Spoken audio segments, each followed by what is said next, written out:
एक नई तहक़ीक़ में यह ॻाल्हि साम्हूं आई आहे त वेसर हुजणु ज़हनी सिहत बाबति नाकारी न पर हाकारी निशाननि मां हिकु आहे। यूनिवर्सिटी ऑफ टोरंटो तरफ़ां कयल तहक़ीक़ में दावा कई वई आहे त याददाश्त जो मज़बूत हुजणु ओवर रेटेड आहे ऐं इन सां इहो नतीजो वरितो वियो त वेसारो हुजणु या शयुनि खे विसारणु अव्हां जी ज़हानत लाइ फ़ाइदेमंद साबित थी सघे थो। मुहक़िक़नि चयो आहे त इहो ज़रूरी आहे त दिमाग़ गैर ज़रूरी तफ़सीलनि खे विसारे ऐं उन बदिरां उन्हनि शयुनि ते ध्यानु ॾिजे जेके हक़ीक़त में फ़ैसिला करण में मदद कनि थियूं। असांखे ख़बर आहे त वर्ज़िश सां दिमाग़ जे हिस्से में न्यूरॉन जो अंग वधंदो आहे, पर इहो बिल्कुलु इहे ई तफ़सील आहिनि जेके अव्हां जी ज़िंदगी बाबति ज़रूरी ॼाण आहिनि ऐं नई ही अव्हां खे सुठा फ़ैसिला करण खां रोके सघनि था। तहक़ीक़ में शामिल प्रोफेसर रिचर्ड्स ऐं पॉल वेसर जी आदत बाबति तजवीज़ पेश कई आहे त मेमोरी खे क़ीमती ॼाण खे बरक़रार रखण लाइ ॿियुनि गैर अहम शयुनि खे विसारणु घुरिजे।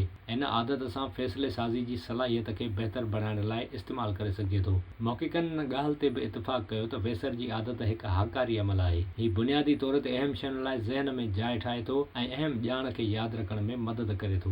विज़िट कयो अवामी आवाज़ मीडिया ग्रुप जी वेबसाइट awamiawaz.pk